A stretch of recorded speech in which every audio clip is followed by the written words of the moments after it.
Hey, what's going on, everybody? This is Billy Ray Valentine breaking down Monday Night Raw for OneWrestling.com. Now, 3 things we can take away from this Monday Night Raw. 1, Paul Heyman is the greatest promo man in the history of the sport, professional wrestling, whatever you want to call it. 2, Seth Rollins right now is without a doubt the best heel in the business. Incredible work on another level. And 3, they should have never let John Cena spit with Wiz Khalifa, because now we have to put up with him on Monday Night Raw. Let's get into the report. So Monday Night Raw opens up with Randy Orton coming to the ring, and the Authority, with the exception of Triple H and Stephanie McMahon, are all in the ring awaiting Randy Orton's arrival, because it's Randy Orton Appreciation Night apparently. And Kane alludes to the fact that they were going to do it backstage, but they decided that they would do it in the ring in front of everyone, for everyone to see how much they appreciate Randy Orton returning to the fold, returning to the Authority, and rejoining the family. You know, so everybody's talking about how great he is, how many championships he's won. Seth Rollins owns this promo, by the way. He was excellent in it. And J&J Security are the only ones that aren't really sold on it. They're not very happy that Randy Orton's back, because he RKO'd both of them and made them look stupid. Jamie Noble, for one, didn't want to sing his praises at all. And Randy Orton, of course, made fun of him for being small and not being able to ride certain rides at Disneyland. Randy Orton then proceeds to break down everything he's going to do to the Authority, or what he really thinks of them, but then he breaks down everything that he's going to do to Seth Rollins. Like, tells him exactly what's on his mind, his entire plan, but then pawns it off as a joke, because, you know, everybody's joking. It's supposed to be one big joke. He's like, hey, man, I'm just kidding. I'm just kidding. I'm not really going to do these things. It's just a joke. Loosen up. And Seth Rollins goes, of course, yeah, man, it's just a joke. And then they all laugh, and it's great, and it was awesome. But during the promo, Randy Orton proceeds to call Seth Rollins, or says that he's going to make Seth Rollins his bitch. I don't know, I thought it was PG, but apparently they're doing a lot of this now. You know, they're saying those types of words on Monday Night Raw. I don't mind, but it's a little hypocritical if you ask me. The segment ends with all of the Authority coming together. Seth Rollins is like, come on, bring it in, bring it in. So everybody gets together, and they all say that's what's best for business, collectively as a unit, along with Randy Orton and Kane, the Big Show, and J&J Security, and they're one big happy family. But, you know, something's going to happen. Anyway, that's the end of that segment.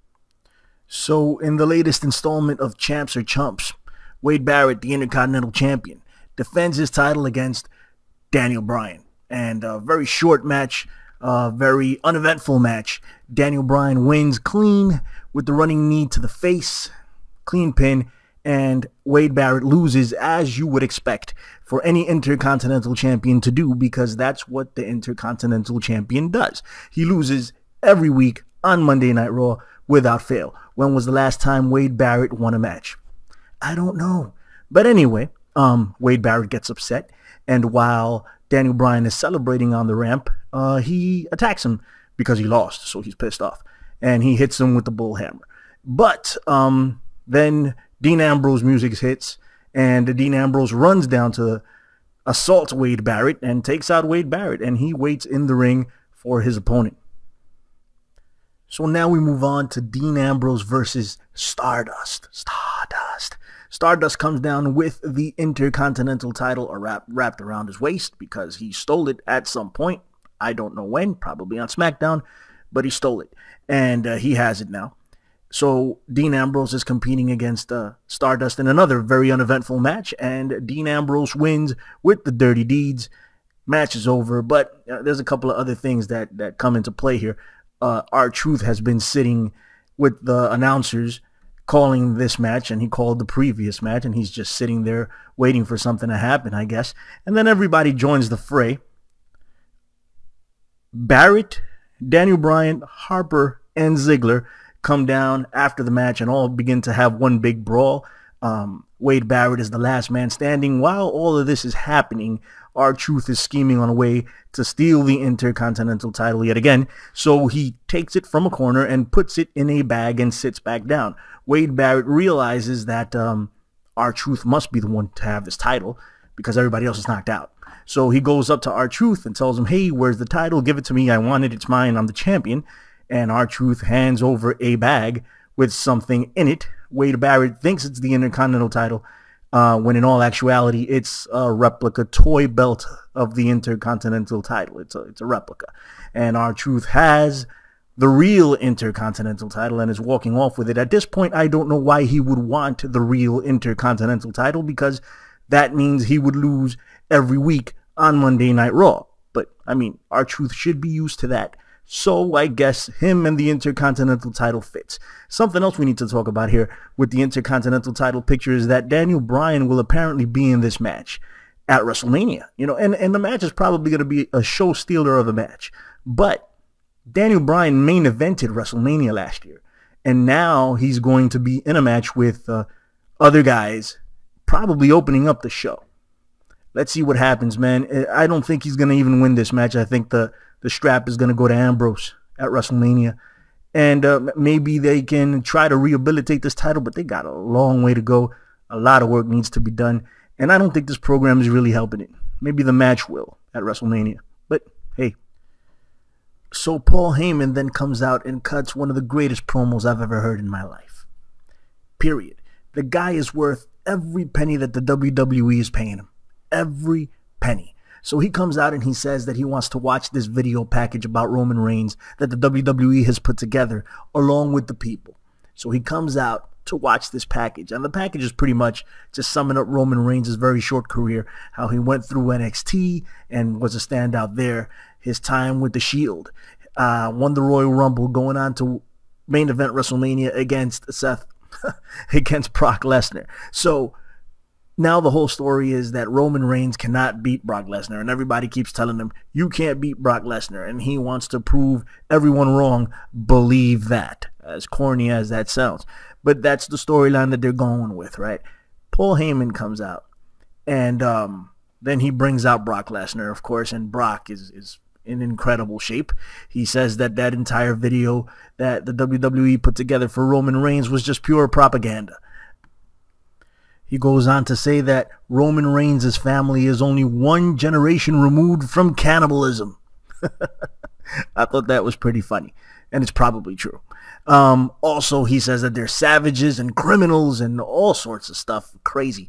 And then he goes on to warn the WWE not to try to pull off some type of Montreal screw job, okay? It's not going to happen. If Brock Lesnar wants to be the UFC champion and the WWE champion at the same time, Brock Lesnar is going to do that. And he goes on to say that that belt belongs to Brock Lesnar. It is no longer property of the WWE, and if you want to take it, you got to go through Brock. Also, Paul Heyman has trouble with his mic. He had trouble with his mic last week, so he had trouble with his mic again this week, and he kind of blames, you know, the Oz behind the curtain. I mean, fill in the blank. I mean, you know, Vince McMahon or whoever else back there, but he's blaming them, trying to cut off his mic so he doesn't get across the points that he wants to get across, and he challenges whoever's back there to come to the ring and take the microphone from him, from his hand, you know, face to face. It was an incredible promo because it mixed in the reality of what's going on with Brock Lesnar in the contract negotiations. Brock Lesnar apparently wants to wrestle for the WWE as well as compete in the UFC. You know, that's unprecedented. It hasn't been seen in WWE, something like that to happen. And I think Brock Lesnar could be the first World Heavyweight Champion, WWE World Heavyweight Champion, and UFC Heavyweight Champion. Wouldn't that be great? So now we got Ryback and Eric Rowan versus Kane in the Big Show. And another uneventful match. I would hope that they did something with Ryback other than this. Ryback had a lot of momentum when he returned to the WWE. I thought they would do something with him, but now he's teaming with Eric Rowan. Who knows where this is going to go. But anyway, match ended this way. Big Show's outside of the ring, and accidentally KO punches Kane, and he gets knocked out, and he gets pinned. And Ryback and Rowan win the match. You know, so Kane and Big Show start arguing in the ring with each other. You know, you can't get anything right. What's wrong with you? Stephanie McMahon comes out and berates both of them, tells them that she wants the old Kane, and the old Big Show back. She wants the killers that they used to be to come back and be that, because they're not that anymore. And then she sends them both home. She's like, go home, get out of my ring. She actually repeated several times, get out of my ring, go home. And now that leaves less reinforcements for Seth Rollins in the main event match. So now they go on to repeat the erectile dysfunction commercial that Miz shot last week for Niagara instead of Viagra. They re-show that, and they show the whole confrontation between Miz and Mizdow. And then they cut to Miz, and he's talking about how he's so great and how he can act and how he can rap. He can rap, and he's standing next to Wiz Khalifa. And he's telling Wiz that they can be a team. They can be Miz and Wiz. That could be a rapping duo, Miz and Wiz. But then Wiz Khalifa informs him that he already has an A-list wrestler that he's aligned himself with, and it's Wizdow. So Mizdow is now Wizdow, and he rhymes on this episode of Monday Night Raw. It sounds like a train wreck because it is a train wreck. Anyway, so then we get a performance by Wiz Khalifa on Monday Night Raw. And if you're into that sort of thing, cool. But, man, let me just tell you one thing. They should have never let John Cena spit with Wiz Khalifa. Or anyone else spit with Wiz Khalifa, for that matter. Including Mizdow, okay? Get Mizdow as far away from Wiz Khalifa, or whatever he calls himself, as possible. I would have much rather have seen some wrestling here, but whatever. Hey, man, he's popular. People dig him. I don't know. Best part about the whole Wiz Khalifa thing is that somebody in the audience actually had a sign that said, "Why Wiz? He is whack." That's the way it read, but it was pretty funny, and Wiz Khalifa came right up to it. He's wearing a John Cena shirt, too. Then we had AJ Lee and Summer Rae in a 2-minute match. So much for hashtag give divas a chance. 2-minute match. AJ Lee won with her finishing move, whatever she calls it, the Black Widow. Yeah, she won, and it was 2 minutes, and that was that. Then we had a Sting promo. Sting never appeared, but he spoke. And we heard him speak. It didn't sound anything like Sting, but we are to believe that it was Sting. And he said pretty much that he tried to save WCW from tyrannical authority, and he failed. So I guess the storyline is he's going to save the WWE from Triple H's tyrannical authority. Maybe he'll succeed this time. Then we get into John Cena and Rusev. They meet backstage.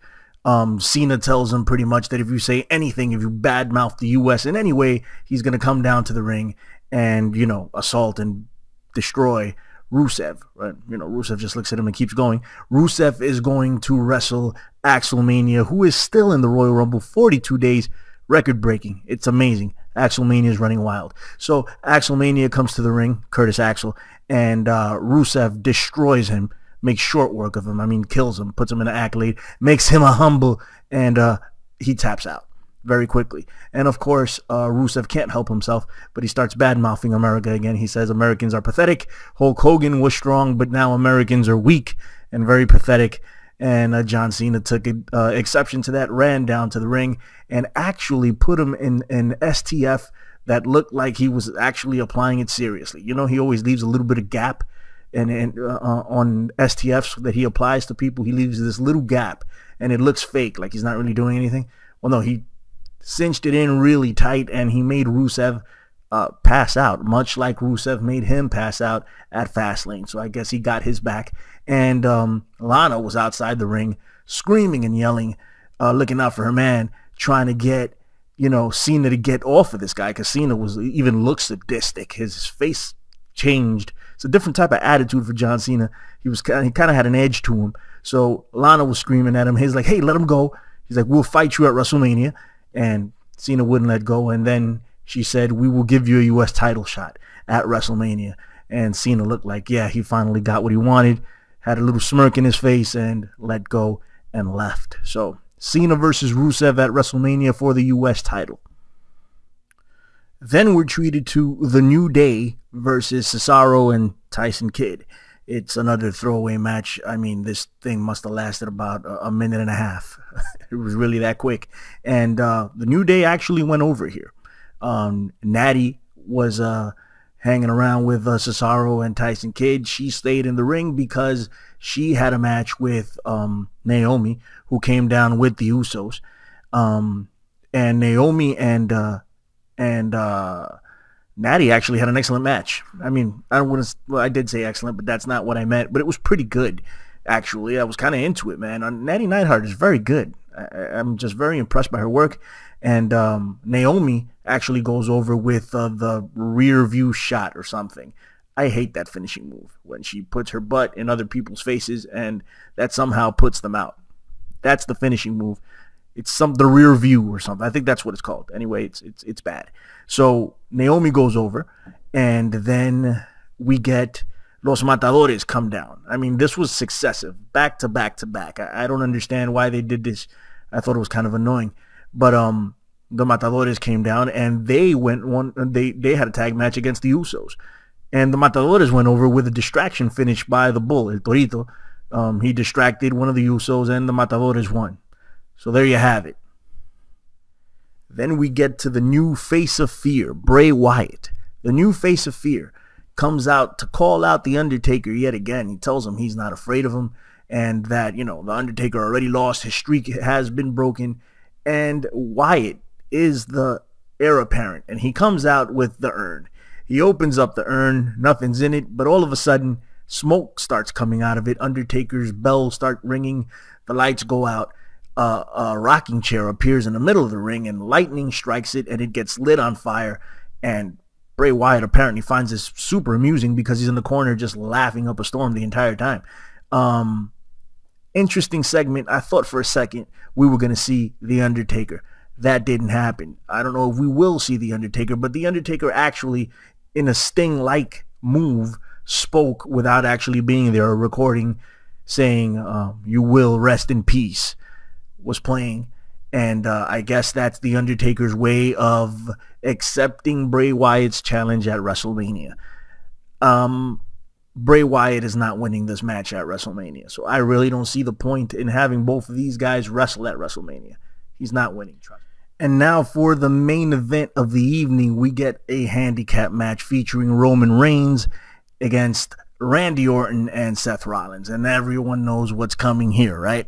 Everyone knows what's coming. Well, it starts off fine or whatever. So, Seth Rollins apparently doesn't have a clue that Randy Orton is about to turn on him, but everybody else does. Randy Orton gets into an altercation with J&J Security, knocks one of them out. Seth Rollins stops the match and goes over to see what's going on, and he sends J&J Security back to the locker room. He's like, "I got this, Randy, and I got this. Go back. You're interrupting. You're messing this up. Get out of here." So he sends them back. Very quick match as well. Roman Reigns spears Seth Rollins for the win because Seth Rollins went for a tag to Randy Orton, and Randy Orton refused to tag him, just stepped out of the way and let him get beat up by Roman Reigns. And, I was expecting one huge RKO, the crowd pops, and that's it. That's not what happened.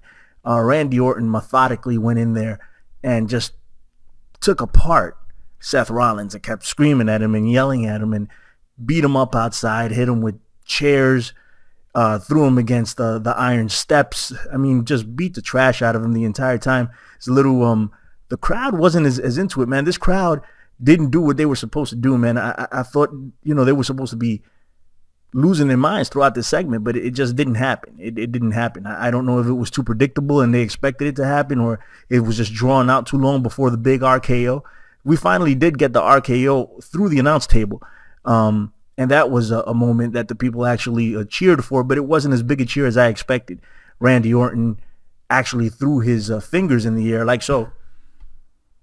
You can't see my middle fingers, but that's what he did, and the WWE threw him up.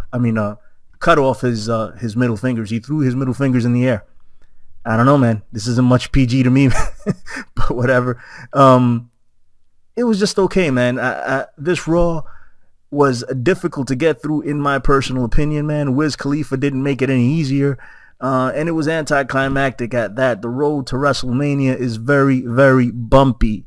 Okay, I think they got to hit it out of the park at the go-home show to get people interested into buying this pay-per-view. Hey, but Lesnar and Paul Heyman ridiculous. And Seth Rollins is on another level, so it did have its high points, but most of it was just stale, you know. Anyway, listen, man, thanks for tuning in to this one wrestling breakdown of Monday Night Raw.